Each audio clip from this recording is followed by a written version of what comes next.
Hello everyone! Welcome to my YouTube channel Interesting Physics Classes. I am Nouri Sabah and I make videos about physics of class 11th and 12th. And if you want to learn physics in an interesting way, so please subscribe my channel, press the bell icon and watch the video till the end. Now let's start our lecture number 8, which is from chapter number 1, Electric Charges and Fields. And today's topic is electric field at any point of a dipole. तो आज का lecture start करने से पहले हम लोग previous point पर थोड़ा सा डिस्कशन कर लेते हैं कि प्रीवियस लेक्चर्स पे हम ये सीख चुके हैं कि डाइपोल के किसी भी पॉइंट पर इलेक्ट्रिक फील्ड, जो नेट इलेक्ट्रिक फील्ड आप कैलकुलेट करते हैं, वो जीरो के इक्वल नहीं होता है। अगर जीरो के इक्वल नहीं होता है तो फिर कितना होता है? तो एट द एक्सियल पॉइंट जो इलेक्ट्रिक फील्ड निकल के आता है, that is 1/4πε0 2p vector upon r cube, and at the equatorial point पे जब आपने कैलकुलेट किया तो this will be -1/4πε0 p vector upon r cube. Okay, तो आज का हमारा जो टास्क है वो ये है कि हम ये जानना चाहते हैं कि किसी भी पॉइंट पर इलेक्ट्रिक फील्ड कितना होगा। ओके, तो देख लीजिए, firstly you have to consider a dipole. आपने एक डाइपोल कंसीडर करा और डाइपोल क्या होगा, यहाँ पे आपको एक -q चार्ज कंसीडर करना पड़ेगा, यहाँ पे +q चार्ज कंसीडर करना पड़ेगा और इन दोनों ही चार्जेस के बीच की डिस्टेंस कितनी होगी? 2a होगी। ठीक है, देन डाइपोल पे आपको क्या करना है? You have to consider a dipole moment. Okay, and what will be the direction of a dipole moment? The direction of a dipole moment is -q charge to +q charge. Clear? Now, your task is that you want to find out the electric field at any point of a dipole. तो आप कहीं पर भी कोई एक point consider करिए। मैंने यहाँ पे पॉइंट C कंसीडर किया है और इस पॉइंट पर मैं इलेक्ट्रिक फील्ड को कैलकुलेट करना चाहती हूँ। ओके, मैंने मान लिया कि ये जो C पॉइंट है, it is a general point with a position vector r vector. इसका जो पोजीशन वेक्टर है डाइपोल से वो कितना है? r वेक्टर है, and this position vectors makes an angle theta with p vector. Clear? ये वाला जो आपका पोजीशन वेक्टर है वो डाइपोल मोमेंट के साथ कितना एंगल फॉर्म कर रहा है? थीटा एंगल फॉर्म कर रहा है। ओके, अब क्या करना है आपको? आपको इलेक्ट्रिक फील्ड कैलकुलेट करना है। तो जरा यहाँ पे देख लीजिए कि अगर ये वाला जो पोजीशन वेक्टर है वो इसके साथ थीटा एंगल फॉर्म करेगा तो it dissolves into two component, दो कंपोनेंट्स में डिसॉल्व हो जाएगा। पहला जो कंपोनेंट जो थीटा के साथ होगा वो कॉस वाला होगा और जस्ट इसके परपेंडिकुलर साइन वाला कंपोनेंट होगा। अगर कुछ याद आ रहा है तो बहुत अच्छी बात है, नहीं तो जरा यहाँ पे जरा देख लो कि like you have given a plane, कोई भी एक प्लेन दे रखा है और ये आपको कोई डाइपोल है। ओके, और कितना एंगल फॉर्म कर रहा है? थीटा एंगल फॉर्म कर रहा है, and if you draw a perpendicular on it तो what will be this component? Theta की तरफ कौन सा होगा?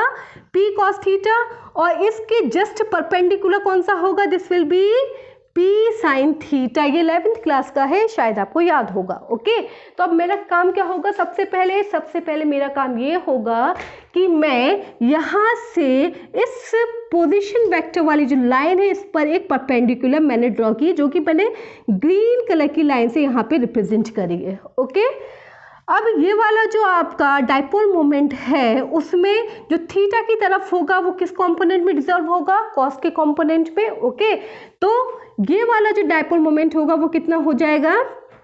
p cos theta. ओके, और इस डाइपोल मोमेंट की डायरेक्शन क्या होगी? The direction is parallel to the position vector. देखो ये पोजीशन वेक्टर आपका जा रहा है और इसी डायरेक्शन में क्या है? Direction of a dipole moment. Okay, अब क्या करना है? You want to find out the second component. तो what will be the second component? तो just perpendicular to this. Okay, तो अगर ये देखो ये इस तरीके से जा रहा है तो इसके जस्ट परपेंडिकुलर क्या यही होगा? ओके, तो इसके जस्ट परपेंडिकुलर जो कंपोनेंट होगा वो कौन सा हो जाएगा? This will B p sin theta. Is that clear? अब कंपोनेंट्स तो आपको मिल गए हैं, अब आप क्या काम करेंगे? आप इलेक्ट्रिक फील्ड को कैलकुलेट करेंगे। ओके, तो सबसे पहला काम क्या है? Electric field due to p parallel. Okay, parallel क्यों हो जाएगा? क्योंकि डाइपोल मोमेंट और पोजीशन वेक्टर दोनों की ही डायरेक्शन सेम है। ओके, तो ऐसी सिचुएशन में क्या होगा कि यहाँ पर जो आपका डाइपोल मोमेंट होगा, यहाँ पे जो आपका इलेक्ट्रिक फील्ड होगा वो किस पर होगा? At the axial point. मैंने आपको पिछले वीडियोस में बताया था कि अगर एक ही सेम अगर लाइन पर है तो वो कौन सा पॉइंट होता है? एक्सियल पॉइंट होता है। तो E due to P parallel कितना निकल कर आ जाएगा, जरा देखो, this is 1/4 pi epsilon nought, axial point पे कितना था, दिस इज, तो दिस विल बी 2p/r³। अभी सिर्फ मैं मैग्नीट्यूड की बात करूंगी, डायरेक्शन अभी हम लोग नहीं निकाल रहे हैं, ओके। तो ये 2p/r³ हो गया, but at the axial point जो p है वो आपका क्या हो चुका है, cos थीटा, ओके। तो this will be 2p cos theta. Is that clear? अब दूसरा टास्क क्या होगा, you want to find out the component along perpendicular to r vector. तो कितना कंपोनेंट आपका निकल कर आया, this is p sin theta. अब इसकी वजह से जरा इलेक्ट्रिक फील्ड निकाल लो, तो इलेक्ट्रिक फील्ड कितना निकल के आ जाएगा, electric field due to p perpendicular, perpendicular की वजह से क्या होगा, इसका मतलब क्या है कि ये किस पर होगा, at the equatorial line of a dipole. Equatorial line कौन सी होती है, the line which is perpendicular to a dipole axis के जो परपेंडिकुलर होगी। तो यहाँ पे भी क्या हो जाएगा, E due to P perpendicular. तो इक्वेटोरियल लाइन पे कितना निकल कर आया था, दिस वन। आप जरा इसको रख लीजिए, ये कितना हुआ, 1/4 pi epsilon not, and what will be this one. अब यहाँ पे P की जगह पे किसका इस्तेमाल करेंगे, P sin थीटा का, तो this will B P sin theta upon r³। Is that clear? अब आप क्या चाहते हैं, आप चाहते हैं कि हम रिजल्टेंट इलेक्ट्रिक फील्ड को फाइंड आउट कर लें, ओके। तो अब यहाँ पे आ जाइए, इसी फिगर के अंदर जरा इसको देखिए, इस वाले जो आपका डाइपोल मोमेंट है, इसकी वजह से इलेक्ट्रिक फील्ड की डायरेक्शन कुछ इस तरीके से होगी, ओके। और इस वाले डाइपोल मोमेंट की वजह से इलेक्ट्रिक फील्ड की डायरेक्शन कुछ इस तरह से होगी। तो जरा देखो, ये दो वेक्टर्स आपके फॉर्म हो रहे हैं और इन दोनों ही वेक्टर्स का टेल से टेल मिल रहा है। अगर टेल से टेल मिलेगा तो क्या आप ड्रॉ करेंगे, पैरेललोग्राम ड्रॉ करेंगे, ओके। और रिजल्टेंट कौन देगा, the diagonal of a parallelogram gives you a resultant, clear. तो रिजल्टेंट कौन सा देगा, this one is a diagonal, तो this is E vector R, आप कंसीडर कर लीजिए कि ये आपका रिजल्टेंट है, ओके। तो what will be the resultant, अब आप रिजल्टेंट निकाल लीजिए। तो किन्हीं भी दो वेक्टर्स के बीच का रिजल्टेंट का फॉर्मूला क्या था, r = √a² + b² + 2ab cos theta, okay. तो यहाँ पे a² कौन सा है आपका, दिस वन, तो ये कितना हो जाएगा, 1/4 pi epsilon nought 2p cos theta upon r³, okay. And this is whole square, and what will be this one, plus b² क्या हो जाएगा, this is 1/4 pi epsilon not p sin theta upon r³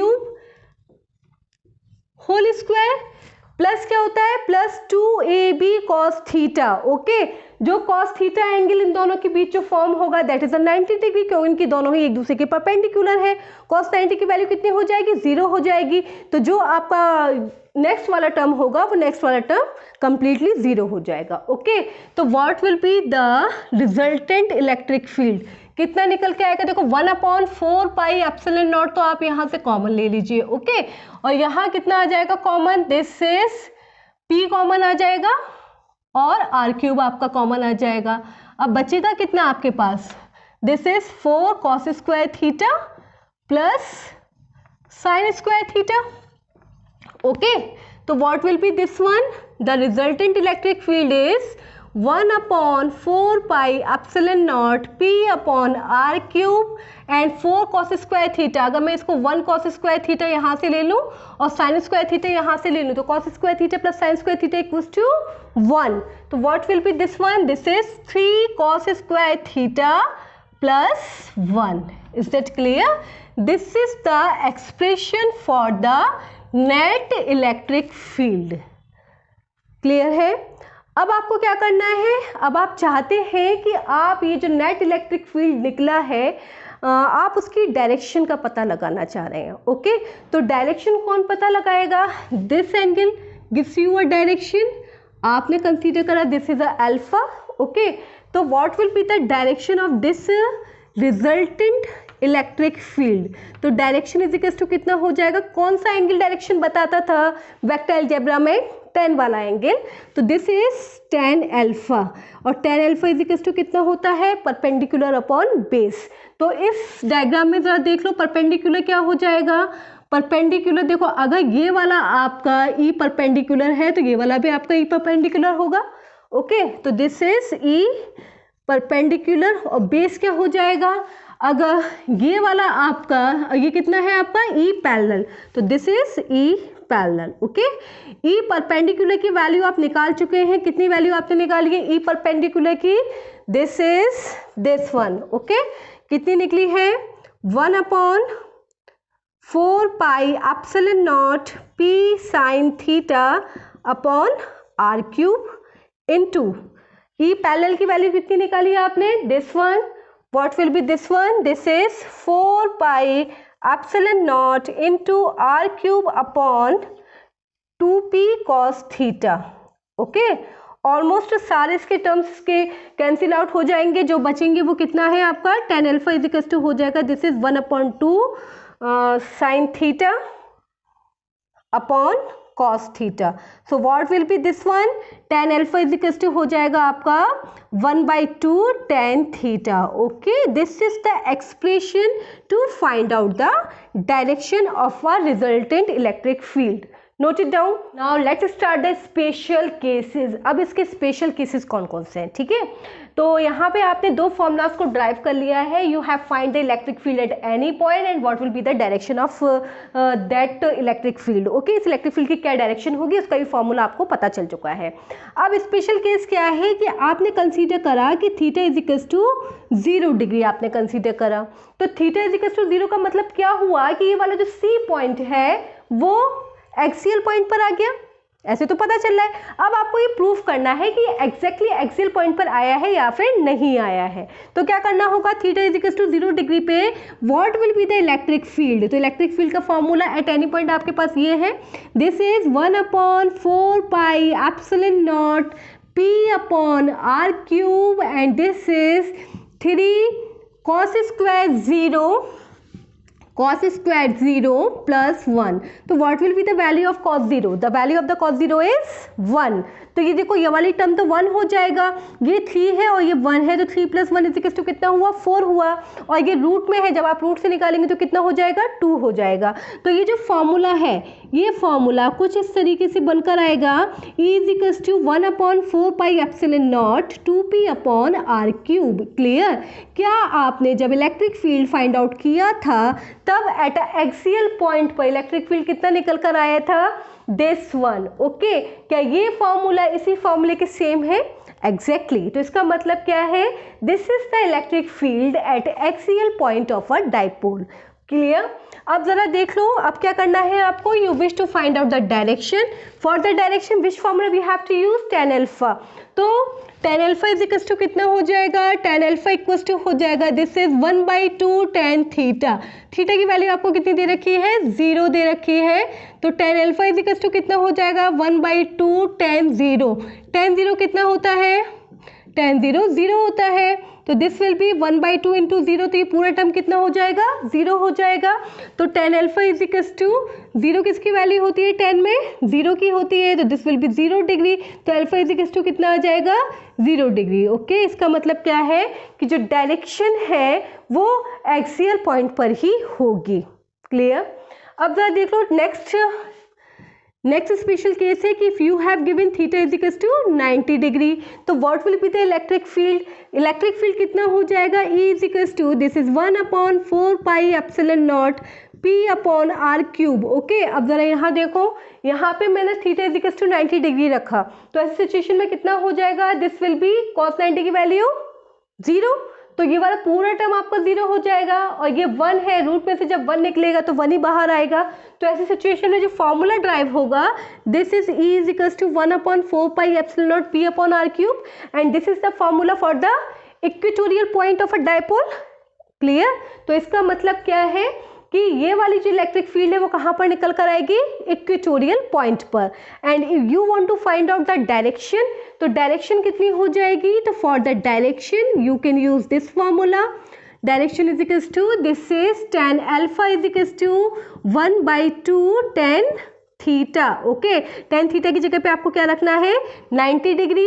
tan 90 की value कितनी होती है, undefined होती है, infinite आप लिख सकते हैं। तो tan alpha is equals to कितना हो जाएगा, this will be equals to infinity.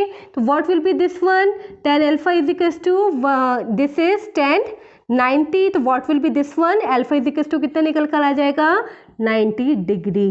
Clear, इसका मतलब क्या है कि जो आपका रिजल्टेंट इलेक्ट्रिक फील्ड होगा वो डायपोल एक्सिस के परपेंडिकुलर होगा, और यही बात हमने electric field eight the equatorial point पर भी सीखी थी।